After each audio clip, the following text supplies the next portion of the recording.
Oye País, buenas noches, oye País, yo soy Rudy González, qué bueno que me acompañan en esta hora como cada noche, aquí por Color Visión. Después de Semana Santa, como es de costumbre, un antes y un después. ¿Por qué un antes y un después? La sociedad dominicana, creo que lo hacen en muchas partes del mundo, trazan el cronograma de un año y de actividades con puntos de referencia. Por ejemplo, en República Dominicana, todo se hace, todo se organiza, todo se estructura antes de fin de año. Las fiestas de la Navidad, que es 24 de diciembre al 1 de enero, esa es la semana de la Navidad, Nochebuena, Navidad, Día de Navidad, la semana de la Navidad, Año Nuevo, fiesta de Preaño Nuevo y celebración del Año Nuevo. Se extiende hasta Reyes, que es el día de la Epifanía. En la comunidad latina, España y la comunidad latina, están los Santos Reyes, que es el día de la Epifanía, que es cuando realmente para las comunidades cristianas termina el proceso del periodo de Navidad. Pero la gente organiza todo. Eso tiene que ser antes de la Navidad. Ahí viene la Navidad. Y desde que entra diciembre, estamos en Navidad. Perdón. Estamos en Navidad y todo es Navidad y todo es Navidad. Y todo se va postergando hasta el nuevo año, que comienza en República Dominicana, debe comenzar el 7 de enero. Pero hay tantos días feriados en enero que en enero es un mes semimuerto, por así decirlo. La actividad económica decae, la actividad comercial decae, hay 3, 4 fines de semana largos, todo se deja para después del año. Y cuando tú hablas de pasar revista a lo del año pasado. Entonces, el primer tramo de ese cronograma es Semana Santa, que concluye el primer trimestre del año en curso. Todo el mundo planea. La Semana Santa es oficialmente feriado jueves después del mediodía, viernes y sábado, santos, final de la Cuaresma. Pero no, comienza con el Domingo de Ramos y comienza todo el proceso de celebración cristiano-católico, porque es una festividad católica, pero cristiana al fin, cristiano-católico con el Domingo de Ramos y concluye el domingo siguiente con el Domingo de Resurrección. Esa es la liturgia católica.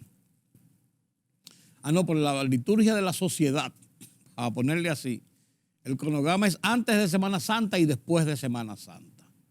Recuerden ustedes aquel 1984, después de Semana Santa, la poblada en República Dominicana por el tema de los aumentos de precios de artículos de primera necesidad, principalmente comestibles, a propósito de un acuerdo stand-by con el Fondo Monetario Internacional, hecho por debajo de la puerta por el gobierno de Salvador Jorge Blanco, a la sazón por el Banco Central dirigido por el economista Bernardo Vega.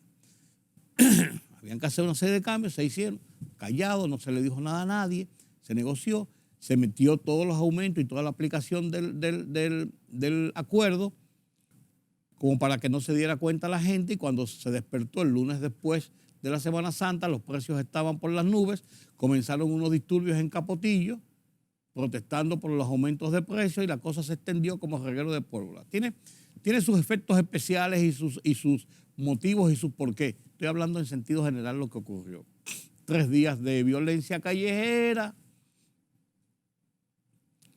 123 muertos oficialmente, se dice que más de 300, daños a la propiedad, un país en anarquía, un país social protesta callejera. Todo esto ocurrió después de Semana Santa.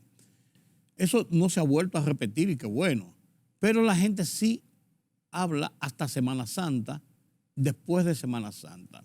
Y después de Semana Santa, ¿qué nos espera a los dominicanos? Tenemos una agenda cargada.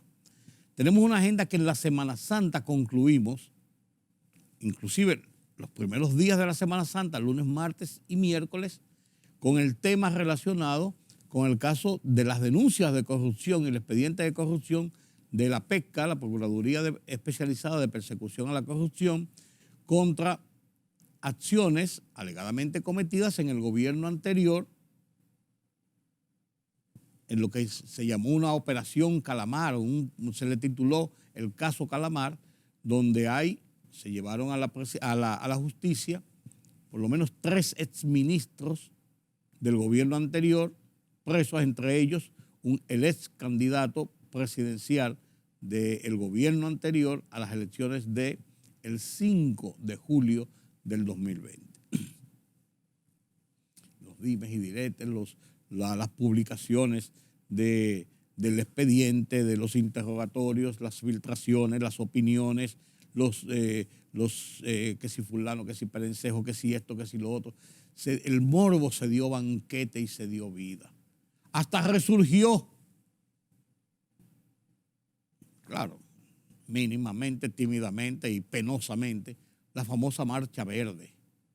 En el Baluarte, en la Patria, para hacer una manifestación de esto, aprovechando, buscando coyunturas para volver a tener un escenario que ganó con aquella primera marcha del 22 de enero del 2017, cuando se denunció el caso Odebrecht, y que se desinfló en los meses siguientes después de aquella gran manifestación de la sociedad contra la corrupción y la impunidad. Se desinfló porque los políticos y los grupúsculos, principalmente de gentes de izquierda y de una sociedad civil que está con Dios y con el diablo, quisieron apoderarse de este movimiento social más espontáneo que otra cosa del 22 de enero del 17, trataron de apoderarse de él y lo que hicieron fue que le dieron cristiana sepultura. Ahora trataron de sobrevivir con todo, dentro de toda esta situación. Ahora, ¿qué nos espera? Con esto concluimos, y en el plano internacional, con el caso del arresto y puesta en libertad por parte de un juez, arresto por parte de la Fiscalía de Nueva York y puesta en libertad por un juez de Nueva York para comenzar el proceso e instruir cargos contra el expresidente Donald Trump en un hecho inédito en la historia política de los Estados Unidos. Un expresidente sentado en el banquillo de los acusados con orden de arresto y frente a la justicia para enfrentar cargos por un tema de un intento de soborno, de intimidación, de chantaje, de todo esto contra una prostituta o actriz porno con el que el presidente habría tenido relaciones sexuales antes de ser presidente. Pero los Estados Unidos esto no se perdona. Y entonces nos toma el inicio después de Semana Santa, ya con esta parte del remanente de todavía algunos comentarios de lo que pasó con el caso de corrupción, pero de cara a el proceso electoral político del 2024, que en junio oficialmente se abre la campaña para las primarias, que son el primer domingo de octubre. O sea, ya estamos dentro del cronograma real del proceso electoral. Claro, los posicionamientos a las candidaturas presidenciales están determinados. Tendrán que ser oficializados, pues están predeterminados.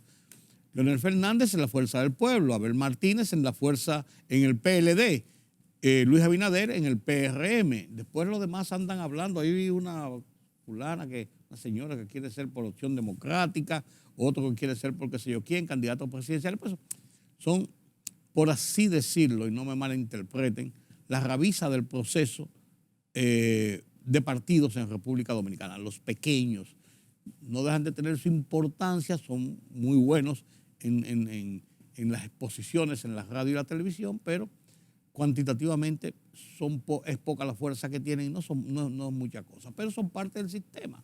Bien, tenemos eso por delante.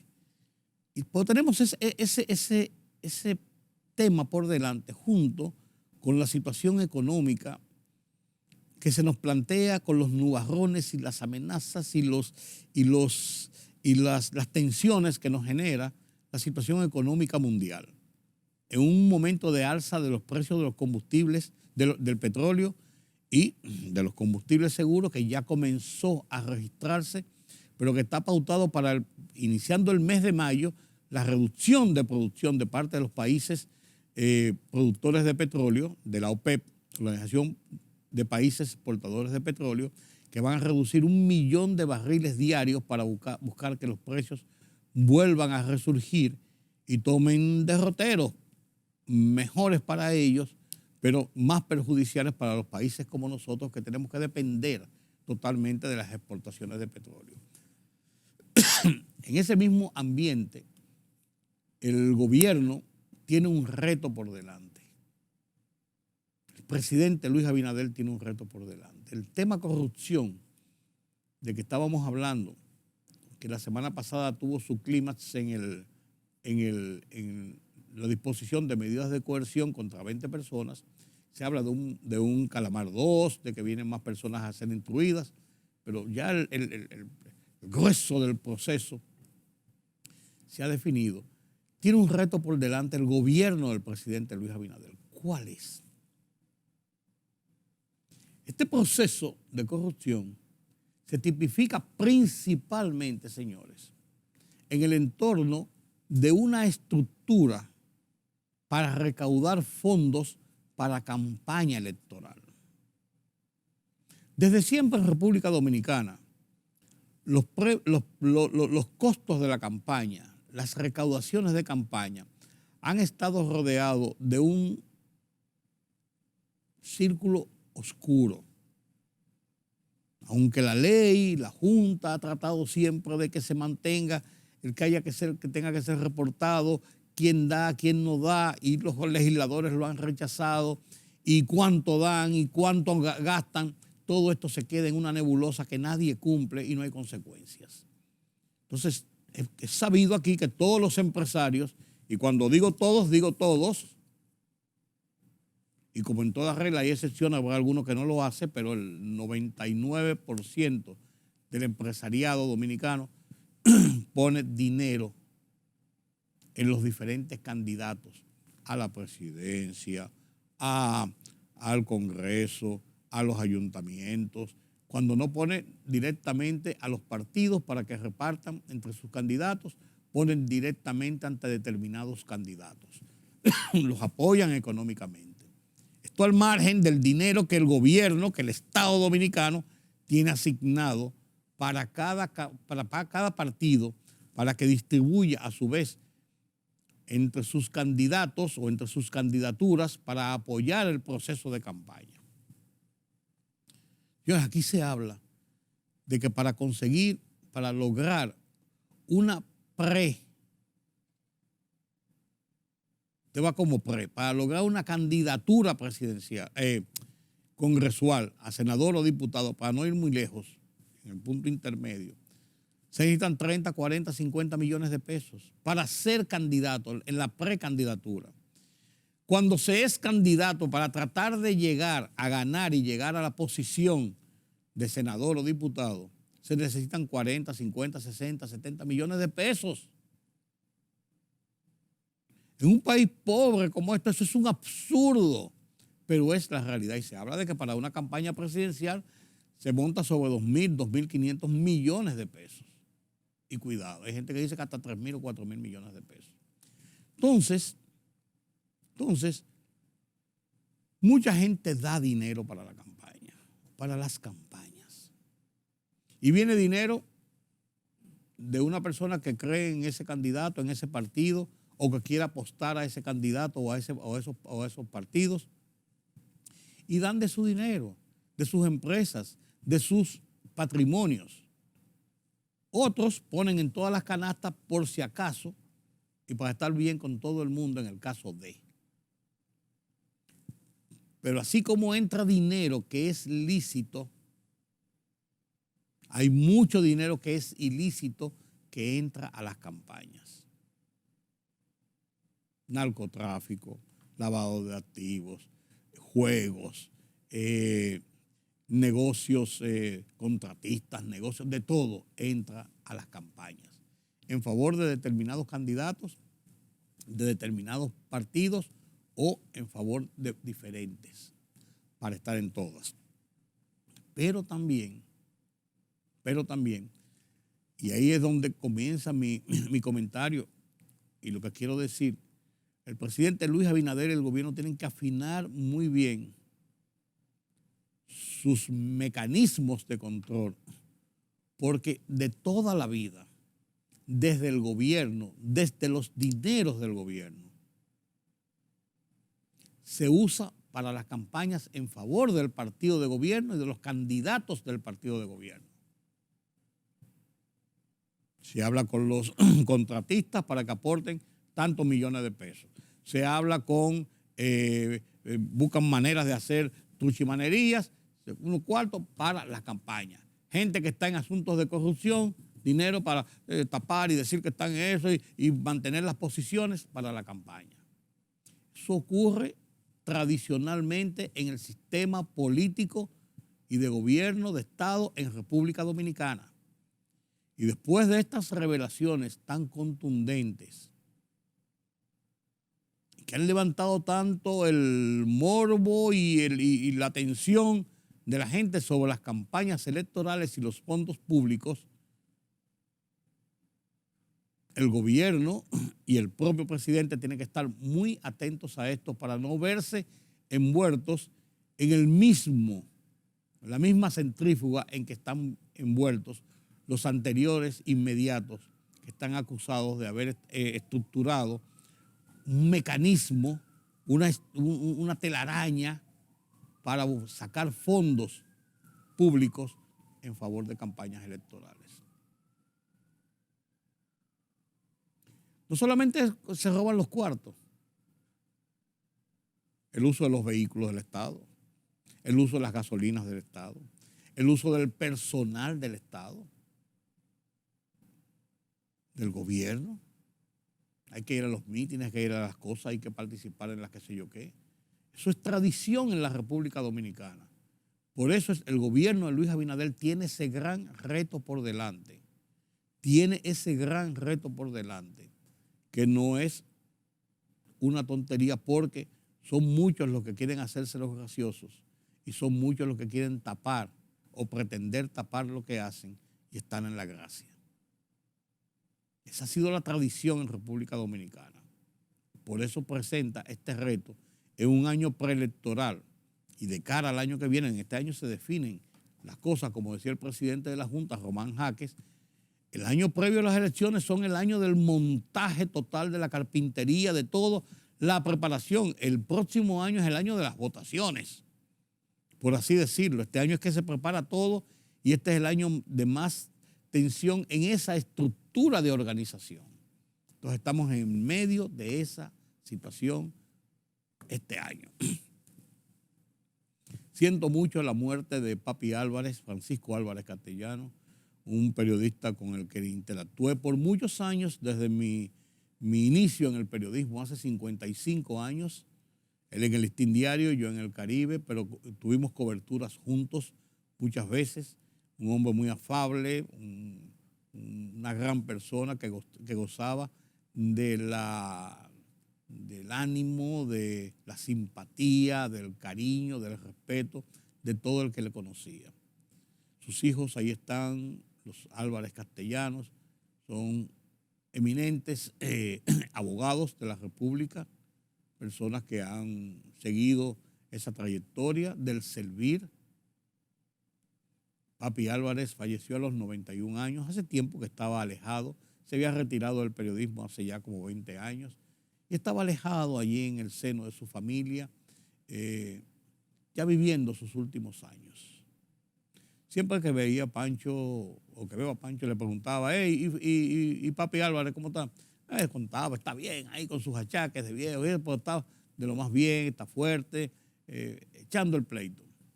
Y es una bendición poder decir que llegó a los 91 años, ojalá hubiese durado 100, 200, pero llegó a los 91 años con ese aprecio y esa consideración de la sociedad dominicana. Inclino la cabeza en memoria de Francisco Álvarez Castellano, Papi Álvarez. Este tema del asesinato de la joven Chantal Jiménez da mucha agua que beber. Provoca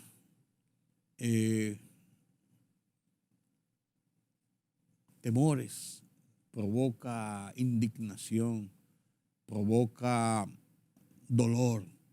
Una joven de 25 años, un joven de 35 años, su expareja la mata a tiros, se suicida, 2 muertos, 2 familias destrozadas, hijos de por medio en la orfandad y en una situación de indefensión. Y muchas situaciones en el entorno para analizar y uno poder decir, ¿qué pasó? ¿Se pudo evitar? ¿Hasta dónde el tema violencia, el tema irracionalidad es posible? Surgen las informaciones de que ya le había disparado una vez, le hizo un disparo a un pie, que habían tenido escenas de violencia, que se habían separado en cierto modo, que él había garantizado al padre y a la familia que no iba a actuar violentamente, que se había ido de la ciudad a Santiago como una forma de alejamiento voluntario para evitar otras cosas. Surgen ahora muchas cosas, que había hecho una denuncia en la Fiscalía de Abuso contra la Mujer, que después la retiró junto con el padre después de promesas de que no iba a actuar violentamente, que eso se iba a olvidar, que se iba a quedar así. O sea, uno comienza a ver a dónde estuvo el punto en que pudo evitarse esto, qué faltó, qué no se hizo, o qué no se hizo, o no se consolidó, o no se continuó. ¿Qué pasó? Y comenzar a dar al pasado y decir el culpable es fulano, o es Perencejo, o es Sutanejo, es más complejo, porque buscar a responsables y echar culpas. Si hay un responsable es él que le disparó. Si hay una responsable, ella, si lo provocó, que tampoco se está justificando que haya una muerte por una provocación. En tal caso, lo que estoy diciendo, si vamos a establecer culpabilidades, no tiene ninguna razón ya en este momento de lo ocurrido. Lo mejor hubiese sido poder hacer todos estos análisis y llegar a estas conclusiones previo a y haber salvado la vida y haber evitado la consumación de una situación como esta que nos aflige a todos como dominicanos. Los psicólogos, los sociólogos, el Ministerio de la Mujer, los abogados, todo el mundo enmarca situaciones de esta naturaleza dentro de su visión y de cómo, si se hizo esto, por qué no se hizo esto, por qué se hizo aquello o por qué tal cosa. Los por qué es mucho más cómodo acomodarlos como un rompecabezas después de que antes o en el momento en que están ocurriendo. Yo lo que abogo es porque esta triste situación, este penoso desenlace, nos sirva de ejemplos, de buenos ejemplos, para tratar de evitar situaciones de esta naturaleza, para que lo ocurrido no se repita y no haya más muertes. Ojalá. Porque todos en el país estamos apenados, yo creo que todos, de la muerte de 2 jóvenes con un futuro promisorio, personas del medio, con talento y con una visión de desarrollo que podemos decir hemos perdido valores. Qué pena. Qué pena. Las lluvias de todo el fin de semana pasado, desde el miércoles hasta todavía ayer domingo, bien, si no terminaron con la sequía, apagaron los fuegos forestales y por lo menos aliviaron la situación de sequía. Que no llenaron las presas y no tenemos agua en abundancia para las cosechas y todo esto, es verdad. Pero por lo menos la sequía se detuvo en su desarrollo de ser más aguda y más agresiva contra los dominicanos, contra la tierra, contra las fuentes de agua potable para consumo diario. Entonces, valió de algo las lluvias. Y qué bueno. Ojalá, ahí tenemos mayo por delante, que se tipifica a final de abril, principio de mayo, meses, épocas de lluvias. Ojalá así sea. Tenemos muchas cosas que ver a partir de después de Semana Santa. Permítame la pausa.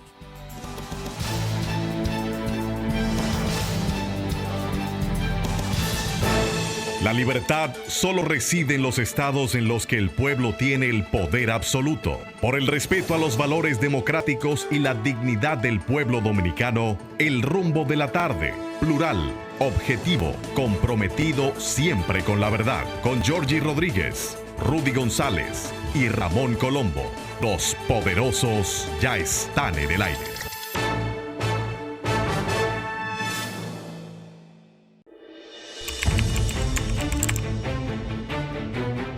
Periodismo de investigación, columnas, opinión, análisis, reportajes de fondo. Hora por hora, una completa plataforma multimedia. Periodismo con valor. Noticias horaporhora.com.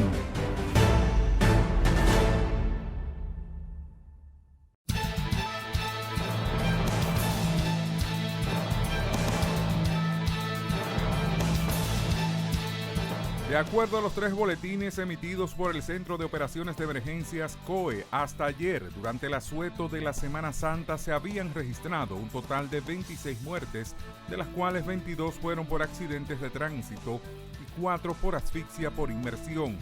El año pasado, la cantidad de muertos durante la Semana Mayor alcanzó los 35, en tanto que el COE informó que desde el jueves 6 de abril, a las 2 de la tarde a las 6 de la mañana del domingo 9 de abril se registraron 400 intoxicaciones por alcohol, de las cuales 25 fueron de menores de edad entre 3 y 17 años.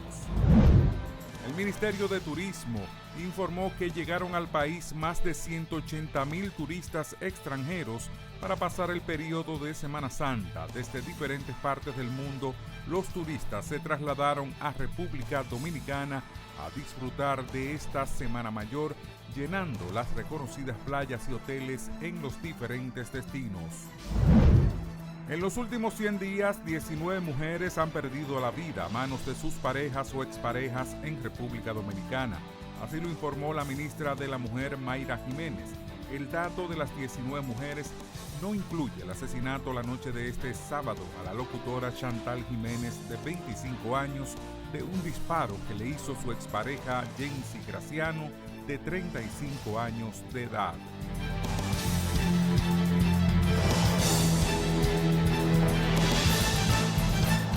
China está haciendo ejercicios militares en el entorno de Taiwán. Aviones de guerra, buques de combate, sitiada prácticamente la isla. Todo parece ser una respuesta a la visita que supuestamente en tránsito hizo la presidenta de Taiwán a los Estados Unidos después de una visita por algunos países de América Latina. Tensiones en el Medio Oriente, siguen las tensiones en Rusia con su lucha ahí por tratar de mantener esa guerra, una guerra atroz, una guerra irracional, una guerra de muerte y destrucción. Con estos temas, Pedro Vargas nos presenta las internacionales desde la redacción central de Oye País.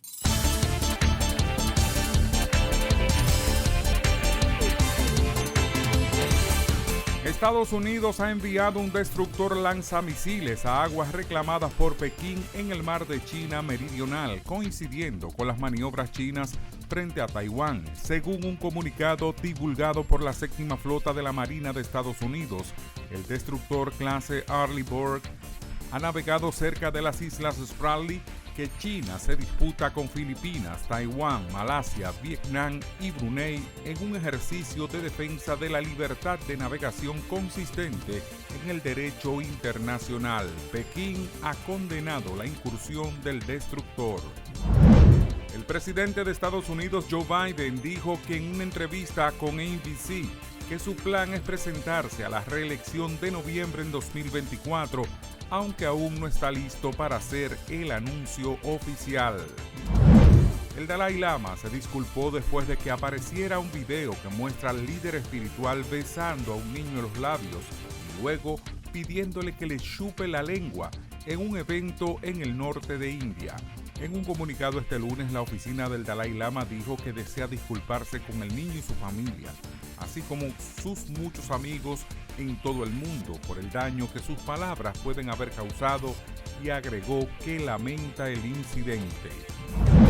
5 personas han muerto y 6 han resultado heridas en un tiroteo ocurrido en el centro de la ciudad de Louisville, en el estado estadounidense de Kentucky, confirmó el departamento de la policía local.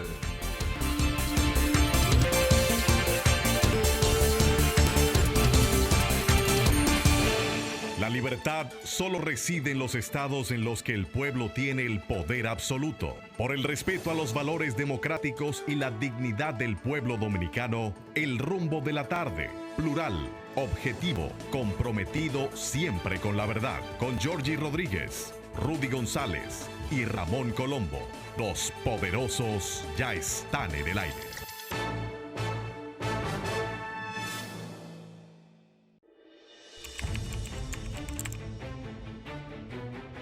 Periodismo de investigación, columnas, opinión, análisis, reportajes de fondo, hora por hora, una completa plataforma multimedia. Periodismo con valor. Noticias horaporhora.com.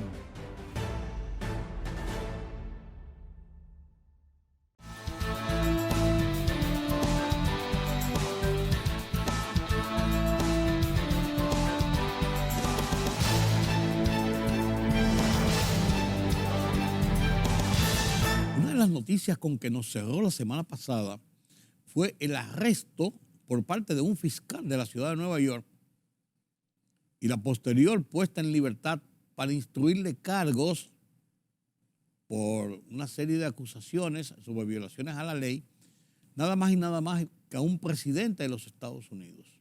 Es un hecho inédito, es un hecho que no tiene precedentes. El presidente Donald Trump cumplió el rigor, fue y se entregó, si se consigna judicialmente, fue y se entregó, se le formularon cargos, se le citó, fue y se entregó ante la Fiscalía del Estado de Nueva York. Allí estuvo, pasó a la sala del juez, se le instruyeron los cargos, se declaró inocente de los cargos, se le puso en libertad para que en libertad defendiera su proceso, sus acusaciones. Un hecho inaudito. Donald Trump, que fue presidente de los Estados Unidos hasta hace 4 años y que pretende ser candidato nueva vez por el Partido Republicano para tratar de retornar a la presidencia de los Estados Unidos, es una de las personas de más influencia en este momento en la sociedad norteamericana, capaz de subir el ánimo de las masas por el liderazgo que generó. Usted le guste o no le guste, pero esa es la realidad. Esa es la realidad. Y este hombre ahora está enfrentando cargos judiciales. ¿Va a eso entorpecer su campaña y su accionar dentro del Partido Republicano para tratar de lograr la candidatura y ser el candidato para las elecciones del 2020, del 2024, de noviembre del 2024, dentro de un año y tanto? ¿Será esto posible?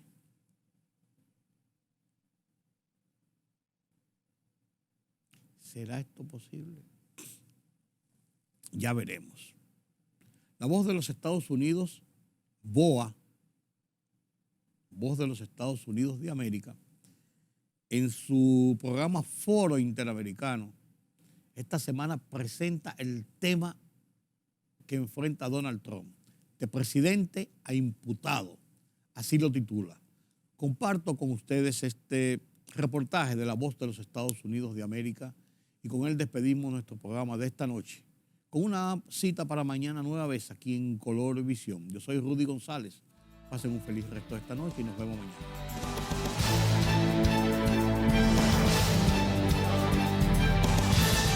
Esta semana el presidente Donald Trump, o expresidente Donald Trump, se declaró inocente de todos los 34 cargos imputados por el fiscal de Nueva York, Alvin Bragg, por la presunta falsificación de registros comerciales para ocultar los pagos a la estrella porno Stormy Daniels 2 semanas antes de las elecciones presidenciales de 2016. Bueno, Trump, de 76 años, se convierte en el primer mandatario de Estados Unidos en ser imputado penalmente de un hecho que ahora entra en consideración de los estrategas demócratas y republicanos para encarar las elecciones presidenciales de 2024. Y bien, antes de iniciar el debate con nuestros invitados, conozcamos en detalle la acusación de la Fiscalía de Nueva York contra Trump. Ángela González desde Nueva York con nosotros. Ángela, ¿qué tan graves son los cargos en contra del presidente número 45 de Estados Unidos? Bienvenida.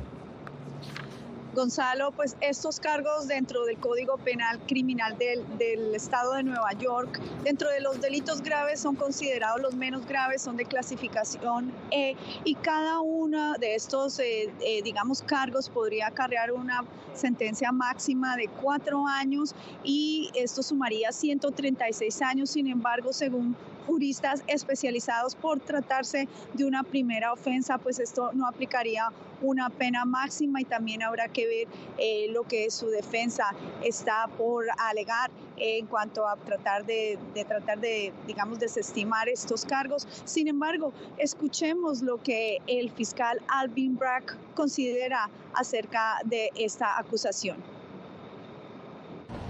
That is exactly what this case is about. Este caso trata de eso. 34 declaraciones falsas realizadas para cubrir otros delitos. Estos son delitos en el estado de Nueva York. No importa quién eres, no podemos y no normalizaremos la conducta criminal. Ahora, Ángela, ¿qué sigue en el caso contra Donald Trump? Bueno, lo que sigue es una carrera titánica por parte de su equipo de la defensa, quienes se encuentran estudiando cada uno de los cargos y cuáles serían las salidas para tratar de desestimarlos o también para ver lo que se conoce en inglés como statute of limitations, es decir, cuáles de estos podrían haber vencido los términos para ser formulados. Y pues el próximo 8 de agosto tendrán que presentar las mociones ante el juez Juan Merchan y también el 19 de septiembre tendrá la fiscalía, su grupo de fiscales, la fecha para poder responder a esta moción, para que entonces el 4 de diciembre, que ha sido fijada la audiencia, que no necesariamente requiere la presencia del expresidente, se pueda acordar una respuesta, una definición por parte del juez ante estas mociones y también poderse poner de acuerdo en cuanto a la fecha en que iniciará el juicio, ya que la Fiscalía está pidiendo que sea en el mes de enero del 2024 y por su parte la defensa quiere hacerlo en abril. Así se conocerá cuándo comenzará este juicio que no tiene precedentes. Nunca pensé que algo así sucedería en Estados Unidos. Nunca lo pensé. El único crimen que he cometido es defender sin temor nuestra nación de aquellos que buscan destruirla. Bueno, ahí escuchamos al expresidente Donald Trump con su reacción al respecto y pues aquí en la Torre Trump, aunque con menos seguridad todavía, permanece un poco acordonado y también con la presencia de la policía. Gonzalo. Muchísimas gracias, Ángela, desde la Quinta Avenida, como lo has dicho, frente al Trump Tower. Muy bien, y para debatir el tema me acompaña ahora María Herrera Mellado, abogada, analista republicana, y José Aristimuño, ex portavoz del Partido Demócrata, estratega, obviamente demócrata también. Bienvenidos ambos. Siempre un placer tenerlos acá. Principalmente en medio de un hecho histórico. Y María, voy a empezar contigo. Esta es la primera vez que un expresidente es imputado de cargos penales. Ahora, ¿cuáles son las consecuencias para sus aspiraciones presidenciales y para el Partido Republicano en general?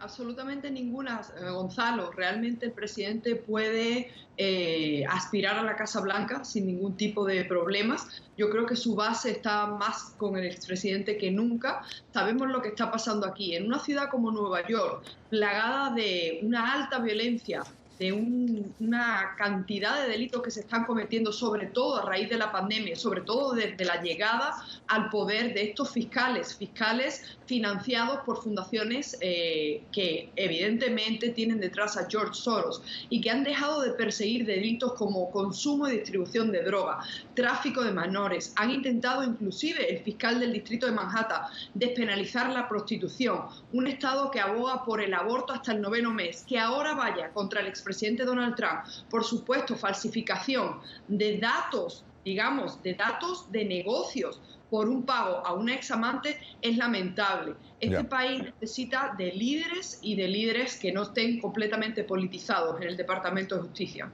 Bueno, muy bien, José, ya escuchaste lo que dice María, ninguna consecuencia para el expresidente y también, de acuerdo a lo que dice María, un complot contra el presidente Trump. Si se da un juicio, José, contra Trump en plena campaña, ¿cómo harán los demócratas para evitar que toda la atención mediática se enfoque en Trump?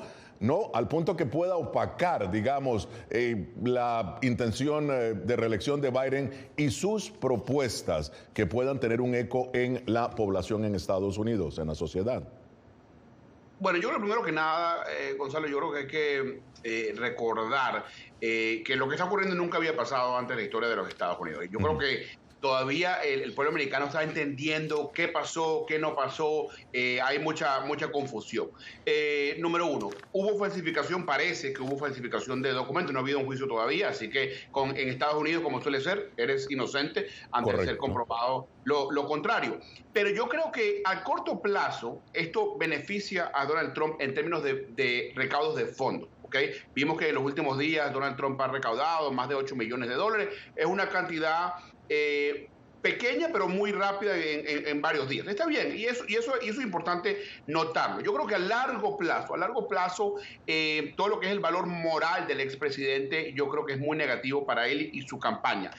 Vemos un presidente que va a tener que estar, o un expresidente que va a tener que estar en la defensiva, ya en campaña electoral, mientras que vemos a un presidente Trump que está gobernando, liderando en la Casa Blanca, la economía creciendo, la inflación bajando, los precios de la comida bajando. Entonces yo creo que mediáticamente puede ser que a los medios les guste el sensacionalismo y se enfoquen más en Donald Trump y todo lo que está pasando, pero si Joe Biden, que no se ha postulado todavía, pero cuando se postule, si casi no presta mucha atención a lo que está haciendo Trump y él se encarga en gobernar y hablarle al pueblo americano, yo creo que a los demócratas les va a ir muy bien el año que viene.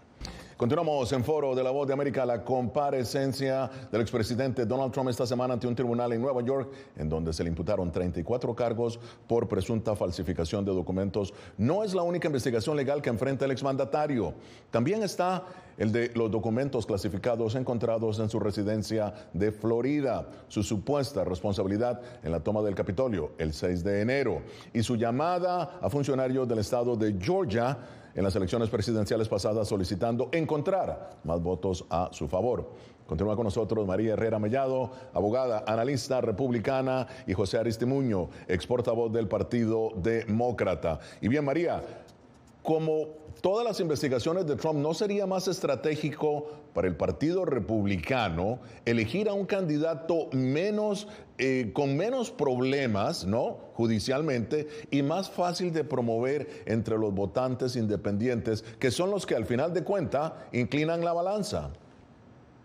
Bueno, podría ser, pero evidentemente hay unas normativas, no hay unas normas para elegir al candidato presidencial en las primarias. Donald Trump está arrasando, ha subido inclusive la intención de voto de los votantes del Partido Republicano, y yo creo que al final los independientes han demostrado también en estas últimas semanas que saben muy bien lo que está pasando, que se está politizando la justicia, que temen que Donald Trump vuelva a ser reelecto como presidente de los Estados Unidos. Y bueno, aquí tenemos a Ron DeSantis en Florida, claro, que evidentemente es el segundo posible candidato, pero ahora mismo el favorito es Donald Trump. Bueno, muy bien. Vamos a escuchar ahora lo que dijo la secretaria de prensa Karine Jean-Pierre sobre la imputación de cargos contra Trump. El presidente continúa enfocándose en crear una economía que no deje a nadie por fuera. Esa es su prioridad. No está enfocado en esta imputación, que es un caso que continúa. Dejaremos que otros se encarguen de eso. Nuestra meta y por lo cual el presidente fue elegido es asegurar el bienestar de los estadounidenses. Bien, José, ciertamente el presidente Biden no se ha referido al caso Trump. ¿Cuál es la estrategia demócrata? O sea, ¿a qué están apostando en ese momento? Sí, mira, estoy de acuerdo totalmente con Karine Jean-Pierre que el presidente tiene que encargarse en liderar para el pueblo americano.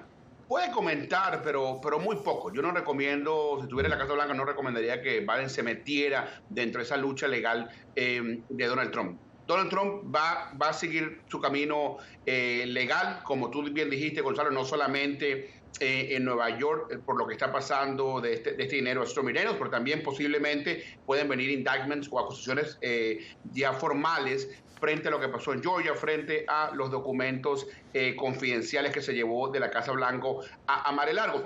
DeSantis va a ser un gran asterisco. ¿Qué pasa si se llega a lanzar? Yo creo que sí se va a lanzar, y siempre lo he dicho, yo creo que Ron DeSantis es una amenaza más grande para los demócratas que es Donald Trump. Donald Trump ya perdió, Donald Trump ya tiene tendencia, aunque su base, ojo, su base es muy buena en ser activismo y hablan y participan en las encuestas, y ciertamente hay que darle eso.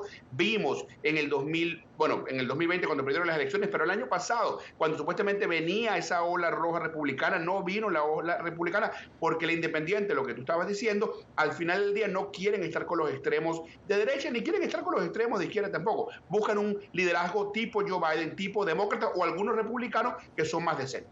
Bien, María, ¿tu opinión sobre lo que dijo José?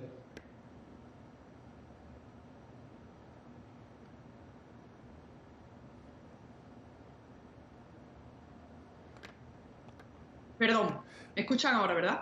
Sí, yo creo que las elecciones a medio término no fue que los independientes ni los votantes rechazaran a los candidatos que apoyó a Donald Trump, sino simplemente que el Partido Demócrata hizo un excelente trabajo en vender algo que no existía, como es una supuesta sentencia del Tribunal Supremo que acababa con el derecho al aborto, que es absolutamente falso. Y por supuesto también capitalizaron unos datos económicos que en última instancia le beneficiaron, pero hay que recordarle al público que esos datos, digamos, la recuperación de puestos de trabajo no existe como tal, y que además la mayoría de puestos de trabajo son del sector servicio, es decir, Estados Unidos no está creando puestos de trabajo, ni hemos recuperado, ni estamos digamos, en datos económicos previos a la pandemia. Pero ahora, retomando lo que dijo José muy rápidamente, para los republicanos sería más enfrentar a un Biden con un DeSantis o con un Trump, María. ¿Tu opinión? Bueno, yo creo que evidentemente Ron DeSantis es un buen candidato, pero Donald Trump tiene todas las posibilidades también de llevarse unas elecciones, porque es que además lo que estamos viviendo en este país, la inflación, digamos la frontera sur, todos los temas que está llevando y manejando esta administración está siendo desastroso, pero hay que hacer un mejor trabajo, y eso la base del Partido Republicano con Donald Trump lo hace mejor con un DeSantis que todavía no es conocido tampoco suficiente a nivel nacional. Bueno, muy bien. José, en tu opinión, un Joe Biden versus DeSantis o Trump, ¿cuál sería para los demócratas el candidato? Para mira, a veces le tienes que temer a lo que no conoces, y no conocemos a DeSantis en una tarima nacional. Ya Joe Biden le ha ganado a Donald Trump y lo puede hacer de nuevo. Yo creo que Donald Trump ahora más que nunca, más debilitado, más esqueletos en el closet, más problemas, y con un Biden que tiene ahora que mostrar una economía que está creciendo, una inflación que está bajando, la gasolina la tiene que trabajar, y ojo, no ha terminado, ¿no? Yo creo que tiene que seguir trabajando, y no ha sido una presidencia perfecta, ha tenido problemas. Yo creo que por lo menos el retiro de Afganistán es un problema para Joe Biden, y yo creo que ahí vimos que Trump está tratando de capitalizar en eso en sus discursos, y eso todo está bien, es parte de la democracia y la política, pero no conocemos a Ron DeSantis en una tarima nacional. Ron DeSantis pudiera, si hace una estrategia política inteligente, pudiera moverse, apelar un poco más a los independientes. Yo veo la amenaza más grande por parte de Ron DeSantis. Y bien, la histórica imputación de cargos penales contra el expresidente Trump ha generado reacción internacional. Entre ellas destaca la del presidente de México, Manuel López Obrador. Las leyes, no fabricar delitos para afectar a adversarios. Bien, José, tu comentario sobre las declaraciones del presidente López Obrador, considerando que Trump y López Obrador pues han tenido en algunas veces ciertas diferencias por el tema del muro o la inmigración. Bueno, mira, la verdad que Gonzalo no entiendo los comentarios de López Obrador. Número uno, aquí no hay fabricación de ningún delito. Claramente se falsificaron documentos. Vamos a recordar que el ex abogado de Donald Trump, que fue que operó con el expresidente Michael Cohen, se declaró culpable. Entonces esto no es algo que se inventó. Ya un abogado dijo que fue parte de todo este fraude, dijo que sí pasó, sí ocurrió, y ahora bueno, le está pasando estos cargos legales al presidente Trump. Así que no creo que son fabricados, y creo que de cierta manera las declaraciones de López Obrador son falsas. Bueno, María, tu opinión en especial, porque los republicanos han sido muy críticos de López Obrador, a quien llaman populista y de izquierda. Pero fíjate que hasta López Obrador es capaz de ver lo que está pasando en Estados Unidos. Y no solo López Obrador, hablemos de lo que ha dicho Nayib Bukele, lo que ha dicho el exgobernador de Nueva York, el demócrata Andrew Cuomo, que la gente está harta de la politización. Vuelvo a repetir, en un país en el que el fiscal tiene la potestad de perseguir o no perseguir ciertos delitos, y que se han dejado ir a cientos de miles de personas que han destrozado las ciudades, a personas que entran y contaminan este país de droga, tráfico humano, lo que acaba de salir en Florida, y que el fiscal del distrito de Manhattan, junto con otros que se declararon en campaña que su único objetivo era perseguir a Donald Trump, decide ir detrás de estos delitos, pues es que evidentemente que Andrés Manuel López Obrador y cualquier otro político le están diciendo a Estados Unidos que no tenemos ninguna calidad moral para criticar las elecciones de ningún otro país del mundo. Eso es clave. Ahora, María, voy a aprovechar porque fíjate que, tras la imputación de cargos, el expresidente Trump hizo un llamado, a todos sus seguidores para que se desplazaran precisamente a la corte. La pregunta es, ¿no fueron tantos en realidad los seguidores del exmandatario los que llegaron a las afueras de la corte? En realidad habían más periodistas que seguidores del expresidente Trump. ¿Tu opinión sobre lo que puede estar pasando del poder del convencimiento del expresidente a sus seguidores? No se trata del poder de consentimiento. Recordemos que el gobierno de Joe Biden incluso investigó las cuentas bancarias de aquellos que se desplazaron a Washington, D.C. el 6 de enero, aquellos que gastaron hasta para un café en un Starbucks en Washington, D.C. La persecución a los conservadores en este país es real. El desmantelamiento del Estado de Derecho, lo que es la politización del Ministerio de Justicia. Recordemos que el FBI mintió, 50 agentes mintieron sobre lo que fue el ordenador de Hunter Biden, diciendo que era propaganda rusa. Le han abierto juicios políticos, la gente está atemorizada. Hay gente que está cumpliendo cárcel en Arizona cuando se han visto las cámaras del Capitolio, donde la policía y la alcaldesa de Washington, D.C. sabían lo que iba a pasar y permitieron la entrada al Capitolio. Es una verdadera vergüenza lo que estamos viviendo aquí. Hay varios medios, entre ellos el New York Times, hablando precisamente sobre eso, María, en donde dice que era el enjambre en realidad estaba constituido más por periodistas que por los seguidores de Trump. Sin embargo, José, tu opinión, sobre lo que está sucediendo.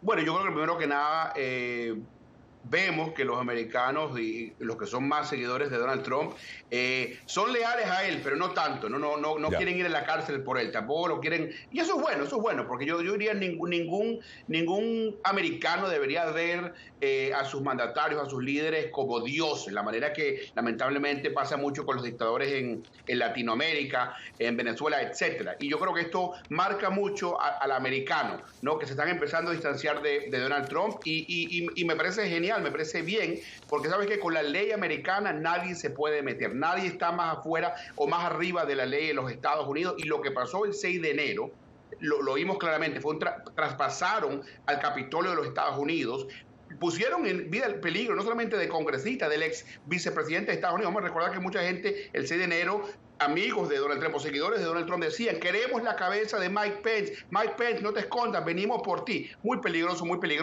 Y me parece que en Estados Unidos ni republicanos ni demócratas pueden usar la política como una excusa para tener violencia.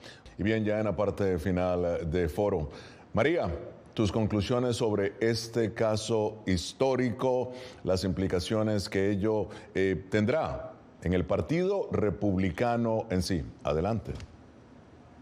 Bueno, yo creo que es el momento de apoyar a Donald Trump incondicionalmente, en la medida de que está claro que se trata de un caso de politización de la justicia y un caso en el que tenemos que dejar claro que este país no se merece ni los fiscales que estamos teniendo, ni mucho menos, por supuesto, la politización del Ministerio de Justicia. Donald Trump va a ser legalmente representado, por supuesto, y va a salir, como tenga que salir, pero esto no se puede permitir porque realmente estamos viviendo un momento muy delicado en este país y deberíamos de saber mejor las implicaciones, no solo en Estados Unidos, sino de cara internacionalmente. ¿Y su impacto dentro del Partido Republicano, perdona? Bueno, yo creo que el Partido Republicano va a tener que decidir si apoya al candidato favorito para las primarias en Estados Unidos o decide separarse, como han hecho muchos candidatos durante las elecciones de medio término. Bueno, muy bien. Ahora, José, tu comentario sobre este histórico caso, ¿no? Y lo que viene ahora para los demócratas. Ciertamente, Gonzalo. Yo creo que primero que nada, de aquí a diciembre pueden pasar muchas cosas en el país y sabemos que la próxima audiencia de Donald Trump es en diciembre. Vamos a ver si los republicanos y los americanos están listos para pasar la página sobre Donald Trump y darle chance a otros candidatos. Ron DeSantis, ¿será que se lanza como candidato presidencial este verano? Pues veremos. Biden todavía no se ha lanzado oficialmente, así que muchas sorpresas de aquí a diciembre. Son muchos meses por delante. Yo creo que los demócratas tienen que enfocarse en gobernar, en escuchar al pueblo americano, no pasar tanto tiempo, y lo digo honestamente, no pasar tanto tiempo atacando solamente a Donald Trump. Vamos a hablar de las cosas que los demócratas vamos a seguir haciendo por este país.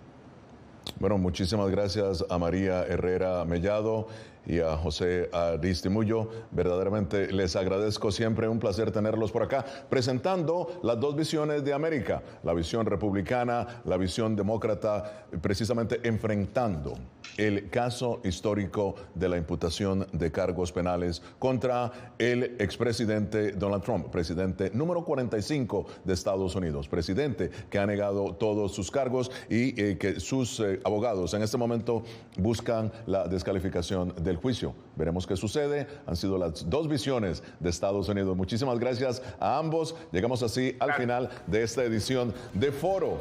Nos vemos la próxima semana desde Washington. Les habló Gonzalo Abarca.